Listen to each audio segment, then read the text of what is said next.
Round 4 of the 2024 Rugby Championship has been and gone. And what did we learn from this round? Well, the Springboks are still the big dogs in World Rugby and are rightly sitting pretty atop of the World Rugby rankings with a 4th consecutive victory over the All Blacks, and with it, a first Freedom Cup since 2009, and crucially, one hand on that Rugby Championship trophy. On the other side of the Atlantic, Los Pumas kept their campaign alive as they exacted revenge in a big way against the Wallabies with an absolute thumping, handing Joe Schmidt's side a record defeat for Australian rugby with a 67-27 win in Santa Fe, which was one of the most eye-raising results we have seen in international rugby for quite some time, and we'll get to that in a few minutes. Away from the Rugby Championship, the Pacific Nations Cup had 2 highly entertaining clashes, with Fiji downing Tonga to take top honours in Pool A, before Japan saw off a plucky USA in Pool B to take top spot there. That therefore decided our semi-finals, which we'll see next week, with Japan facing Samoa, defending champion Samoa, that is, and Fiji taking on the United States, whilst Canada and Tonga are going to play in what should be a bruising and entertaining 5th-6th playoff, all taking place in Japan next weekend. So definitely worth tuning into that. On the domestic front, the top 14 returned, and with it some fantastic results and highly entertaining games. For those in the UK, Owen Farrell's Racing 92 were pipped at the post in the last few seconds as Kaz scored a otherworldly try to take a win in round 1 and starts Owen Farrell's tenure in Paris not on the best of notes, but it was a highly entertaining fixture. And then on the URC front, or the Premiership front, all those sides were continuing their pre-season build-up with several pre-season games taking place across the board for that. So highly entertaining round of rugby and plenty of action to sink our teeth into. So let's start off with that Rugby Championship. So as we touched on before, it was the Boks' 4th win in a row against the All Blacks, which is the first time since the 1940s that has happened. So huge boost for Rassie Erasmus and his men. And it's almost mind-blowing to think that it's their first Freedom Cup in a span where they've won 2 Rugby World Cups. So huge amount of kudos goes to Rassie and his side. So that match was kind of delving into it, ironically or eerily similar to last weekend's fixture at Ellis Park, albeit a lot less tries were scored, with the All Blacks taking a half-time lead courtesy of the boot of Damien McKenzie, and the Bok attack just not really flowing, but again due in large part to the All Blacks bringing a physical edge in that first half. But as was the case in Ellis Park, the more the match wore on, the more the Boks got into the ascendancy. So in terms of discipline, the two sides were pretty equal. The Boks conceded 14 penalties to the All Blacks 13, with both sides having 2 yellow cards. Now, rather controversially, the All Blacks possibly should have had another yellow card right at the beginning of the match, with Handré Pollard being taken out in the air. There was a lot of debate raging about that, whether Pollard should have... whether the All Blacks should have had a yellow card for that, but they weren't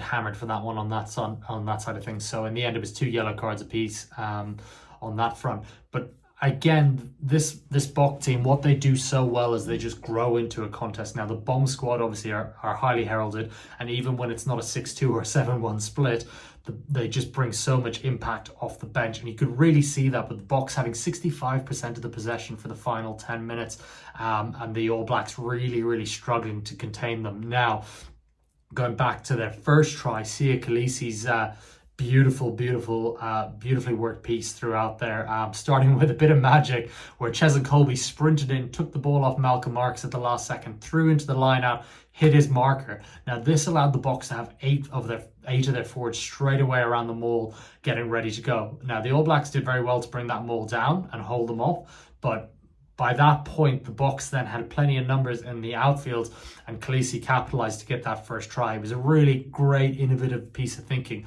which a lot of the time, and they are starting to get it now, but historically the Boks haven't been credited as being such an innovative team, which they really are. And obviously their 2 World Cups attest to that. So it was really great to see how they're thinking outside the box, and whether that was Tony Brown or Rassie or sort of sort of an accumulative effort of coaches. It was really great thinking to get Cheslin in there, and again just kind of makes that argument of just how valuable Colby is to the Boks and just how world class the winger really is. I mean, he's just a do-it-all. And sort of, obviously Dupont is rightly regarded as the best player in the world, probably everywhere outside of South Africa, but Colby's right there with him. So really great to see that side of things.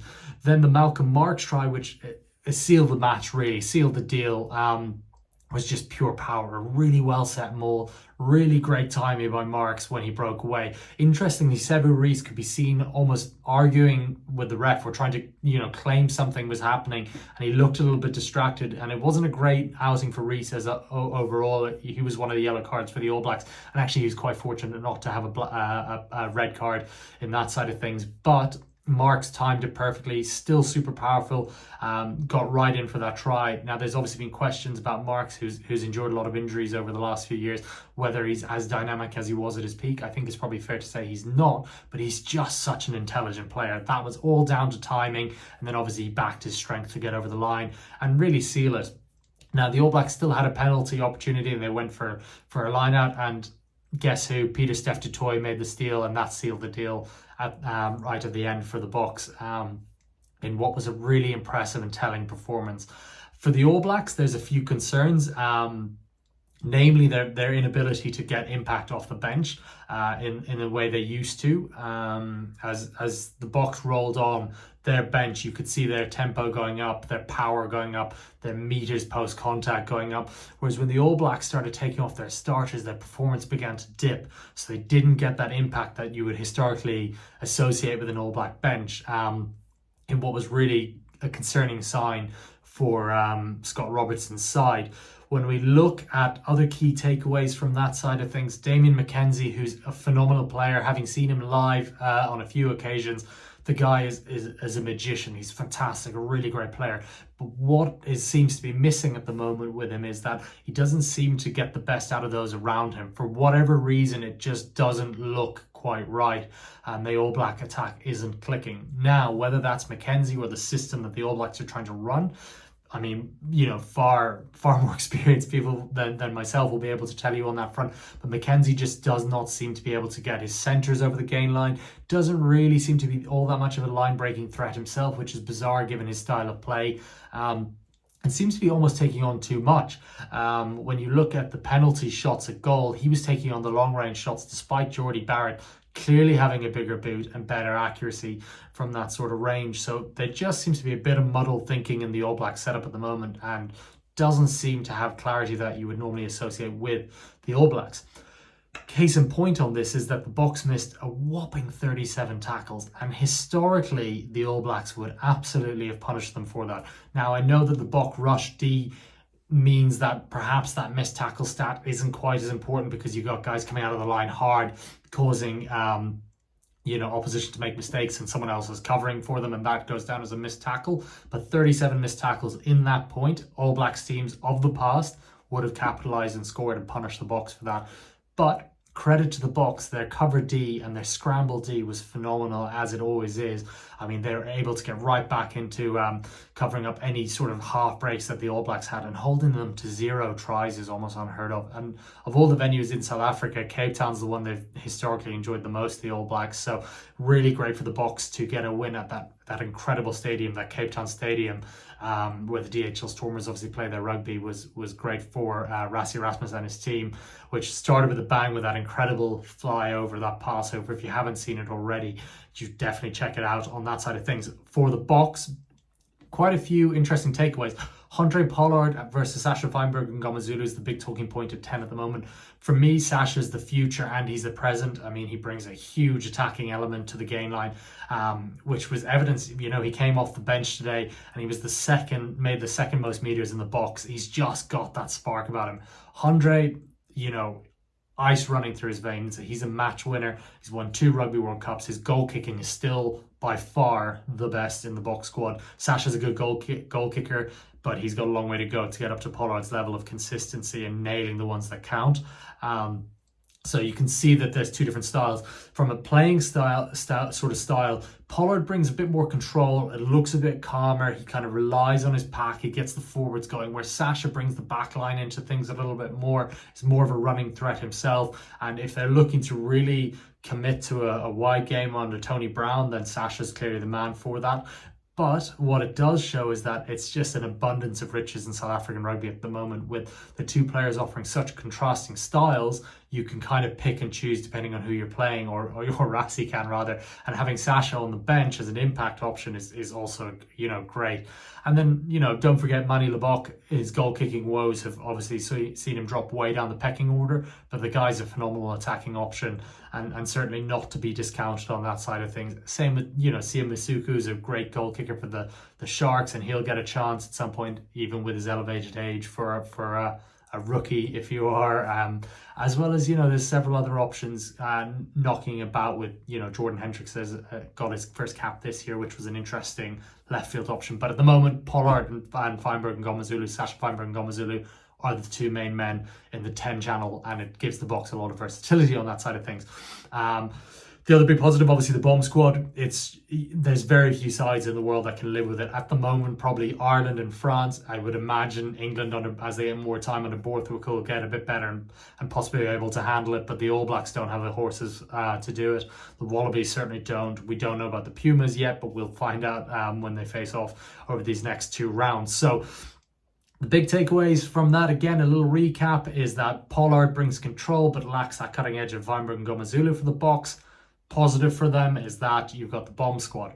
For the All Blacks, Damien McKenzie, still not sold on him as the first choice 10. Let us know what your thoughts on DMAC are in the comments below. Obviously a phenomenal player, but just doesn't feel quite right, whereas Richie Mwanga was just pulling the strings so well, and obviously with his relationship with Razor Robertson, it'll be really interesting to see if there's a change in the All Blacks selection policy, or whether they can get him back to New Zealand and reinstall him as the first choice 10, because at the moment that looks like the best option for New Zealand. And then they're lacking a little bit of quality off the bench across the board, but at 10 that would make a big difference.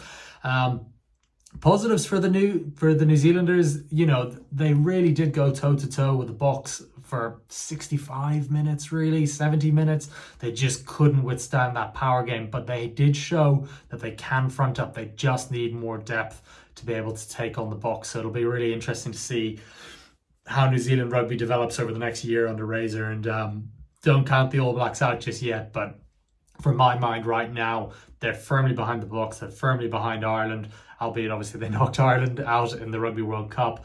They're behind France, and they beat England twice this year, but England are coming fourth. So they're in that mix of the top 5 teams in the world, but they're certainly not number one. Ireland and South Africa definitely are ahead of them. France are probably ahead of them, and then England are challenging them. So that's my recap of the South Africa-New Zealand game. Moving on to Argentina and Australia, it was just a week removed from the Wallabies' first win in this year's Rugby Championship, with that late Ben Donaldson penalty securing a win in a miserable set of conditions for them in La Plata. But fast forward a week to Julian Montoya, the Los Pumas skipper's 100th cap, and Los Pumas, how they turned around for the most magical second half of rugby is beyond me.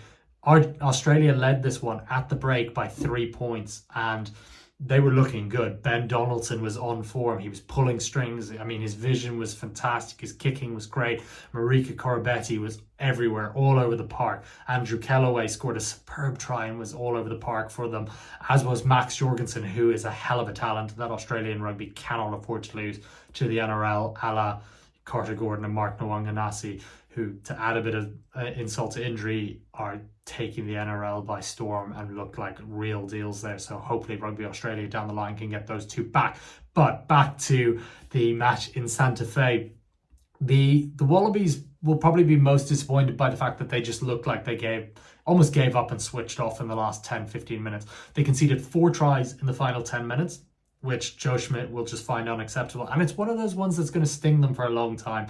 Up to, I would say, 55-60 minutes, the Wallabies, for me, were the better team. They were holding off Los Pumas. They were frustrating their hosts. They were striking when they had their chance, and they were looking really good. It was really a Joe Schmidt effort. Harry Wilson was phenomenal. And of all the Wallabies at the moment, he is the one who could be close to a World 15. He's so good. The new captain, it was phenomenal at number 8 for them.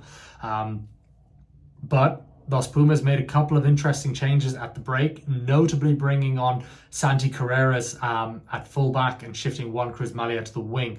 Now, Carreras coming on alongside Albornoz gave Los Pumas that really interesting double distribution sort of game plan with both sides of the rock. They had really good distributors. They had 2 kicking options, and they just went after the Wallabies. Prior to that, they were struggling on the fringe defense with Delgi getting substituted at half time, and obviously Malia shifting to the wing.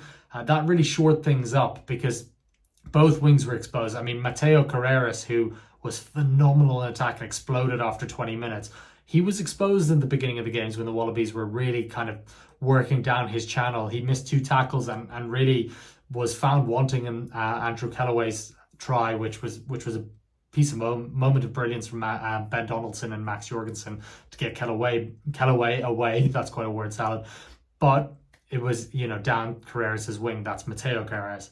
Now the winger grew into the contest and ended up with the most meters and scored a fantastic try, sort of very similar to the way he was playing in Wellington, just hitting great lines. So it was really interesting. That kind of came from that double distributor, which is a real nod to the fact that Santi Carreras normally plays at fullback for Gloucester. In fact, he played all but bar 1 game at fullback for the Premiership team, and actually, he looked great in Wellington at 10, and he certainly can do a job there. But having him and Albornoz really looks like they take the pressure off each other, and it kind of gives the defense a new look every time from each rock, and really gives them, 2 kicking options, 2 great distributing options, and should be the way forward. So it'll be really interesting to see if they go with that option of Malia and Carreras on the wing, and then Mateo Carreras on the wing, and Santi Carreras at fullback, with Albornoz at 10 against the Bucks, because that looks like their best way to get to the fringe of the defenses, especially with that Buck rush D, where you have Chocobaras and Cinti are really strong in the centers. They'll be able to carry into that heart of that defense, and then having those two distributors, which we'll get into more depth in the preview, but that could be their key to getting over the Bucks in their 2 matches. It'll be really interesting to see.